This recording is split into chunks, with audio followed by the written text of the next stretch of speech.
Hello everybody and welcome back to another episode of RPG Radio. My name is Winback and on today's episode of Diablo 4 we're going to be talking about the Paragon board and all the goofy little things that come with this huge puzzle of ridiculous, overpowered nonsense. So, if you need some help with that, or if you're getting into Endgame and you hadn't seen the Paragon board before, buckle up because there is a lot to talk about and it's all really interesting. So let's get started.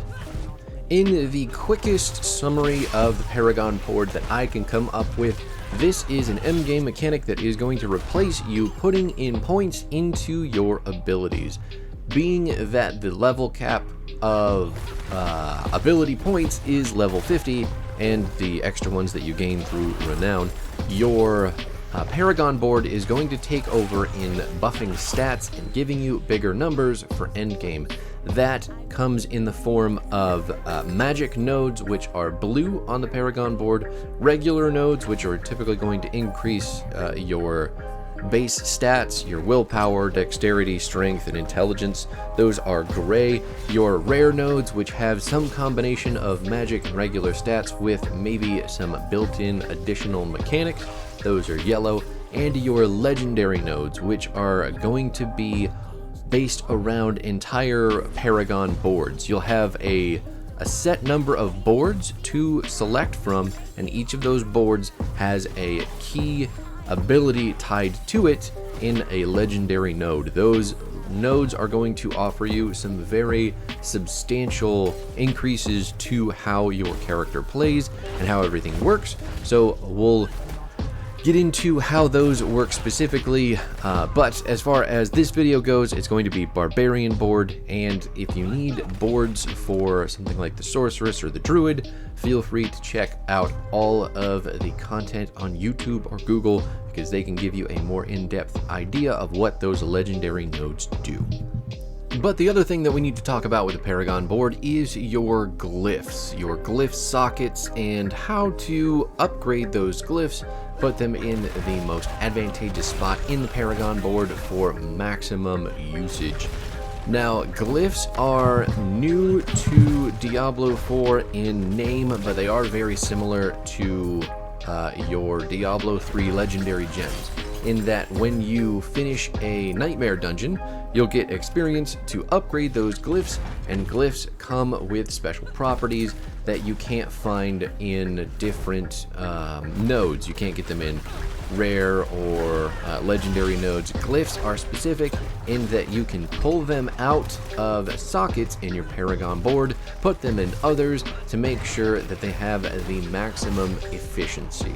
Now, the reason for upgrading the nodes through the Nightmare Dungeons is because they increase in stats in the things that they give you, and they also, the further that you level them, will increase in radius, meaning that they can envelop more nodes for increased bonuses and increased buffing.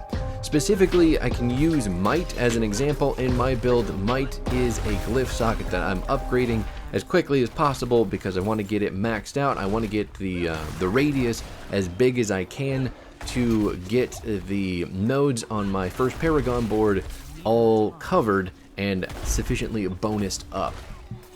So you can see here with the glyph socket with Might activated, we are getting a 55% bonus to all magic nodes within the range, and every time that I level up Might through experience in Nightmare Dungeons, that bonus increases by 5%. So that's going up pretty good, and even though the experience needed to increase the glyph level is kind of substantial, you want to get higher and higher Nightmare Dungeons so you can get more glyph XP, it's still worth it because ultimately when this glyph hits level 15, that radius increases and we can develop more nodes that are in turn going to get buffed by the Might effect even further. So by the time it is level 15, we can probably assume with my quick, horrible math that will be to about 70 to 80%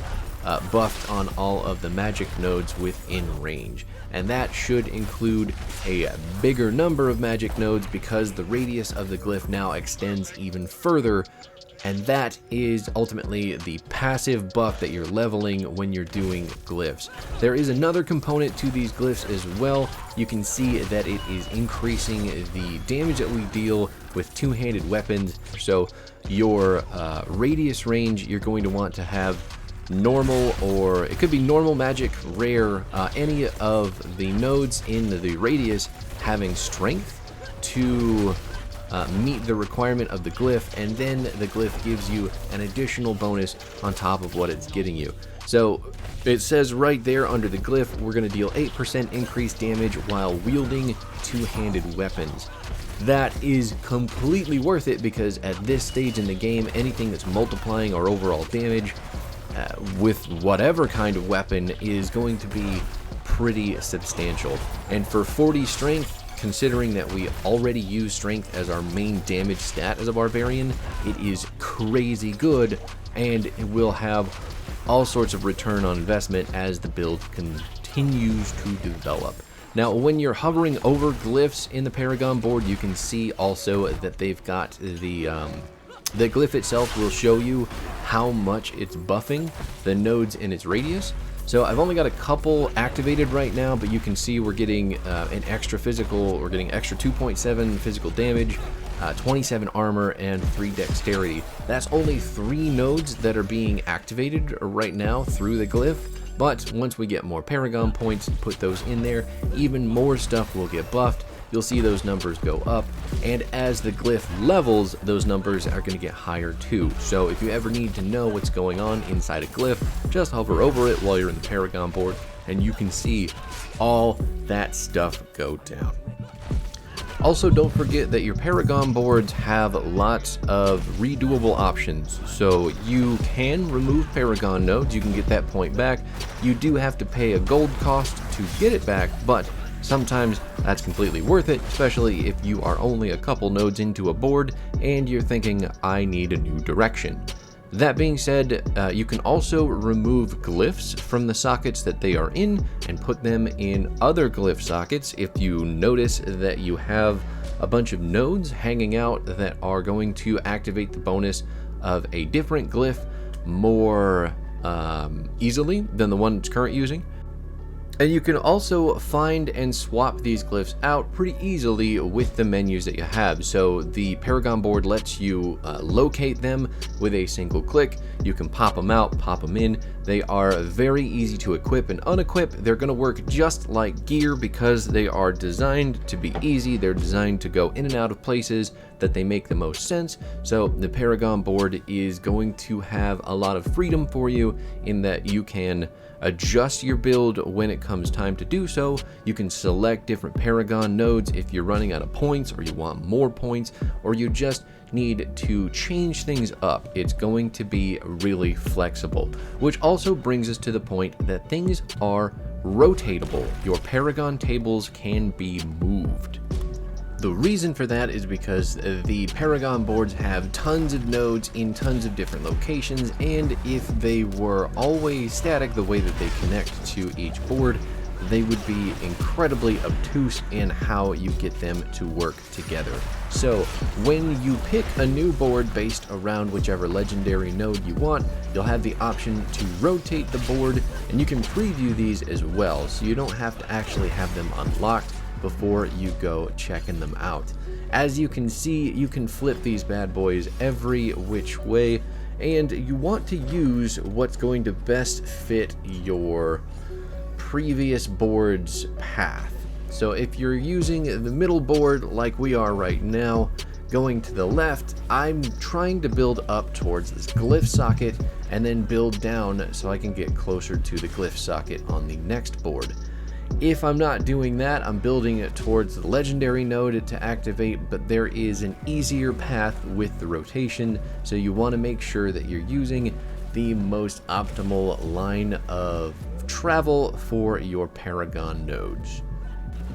That may sound a little bit more complicated than I wanted it to, but you get it. It's point A to point B, the path of least resistance. It's always visible. You should always be able to figure it out because the Paragon boards have tons of stats for you to be pretty fluid in your choices with, whether that's going to be just blanket, base stats to get upgraded through those normal nodes, or magic nodes that are going to give you some pretty big bonuses, and you want to maybe fill out the radius of your glyph socket.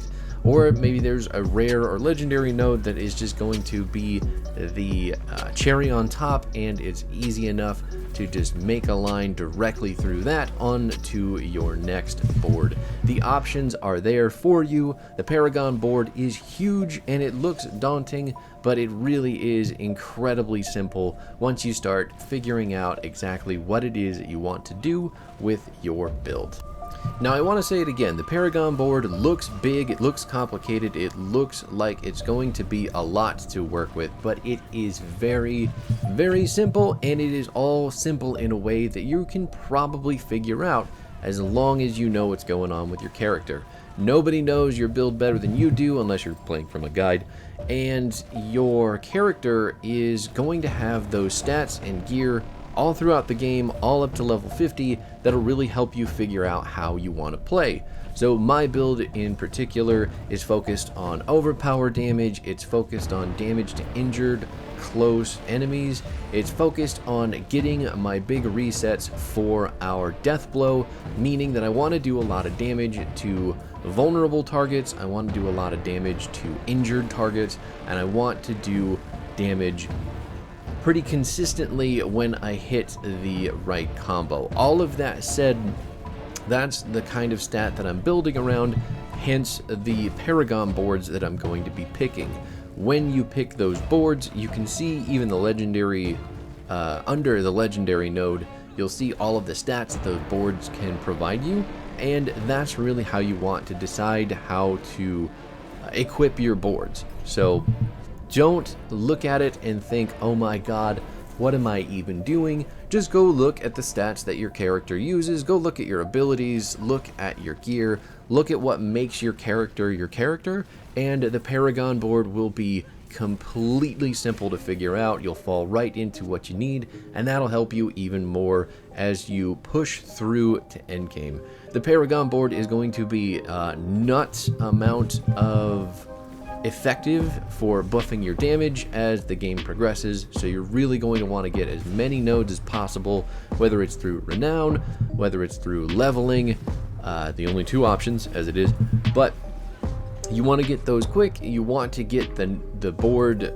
pushed out, you want to get your glyphs leveled up quickly so those radii outstretch and they encompass more nodes. You want to get those buffs because instead of it being a just blanket increase in stats from Diablo 3, you're now forced to make decisions. I say forced, but you're now given the ability to make decisions and make the build more meaningful in Paragon points towards the endgame. So it is completely worth it to sit down and think about what you want to do, think about those legendary nodes, think about the rotations, your glyph sockets, start pumping out nightmare dungeons to get the glyph XP.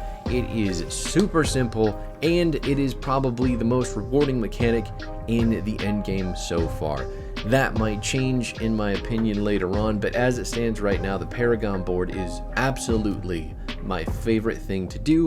Just rotating all those bad boys, looking at the legendary nodes, thinking about how each of these things is going to work together to make my build even more goofy than it already is, and having all of these boards connect at once is going to be silly to look at when everything is all said and done. Trying to get to that level 100 cap on this build, despite all the naysaying, and I know it's going to take some time, but our teaching lesson is coming to an end. I hope that I have provided you some information about the Paragon board that you did not know, and if you did, feel free to tell me all about it in the comments, how much smarter you are than I am. I am but a single YouTube video creator in a hugely popular game that is brand new. I'm sure I'm missing quite a bit of information.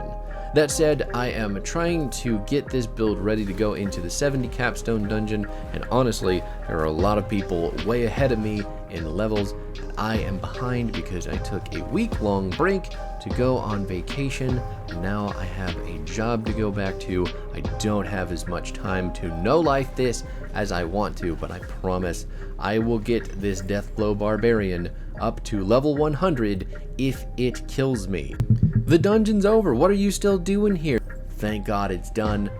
I don't want to do it anymore. I probably shouldn't have signed up for it in the first place. I'm out of here, everybody. Thanks so much for hanging out. I will catch you guys next time. Peace out.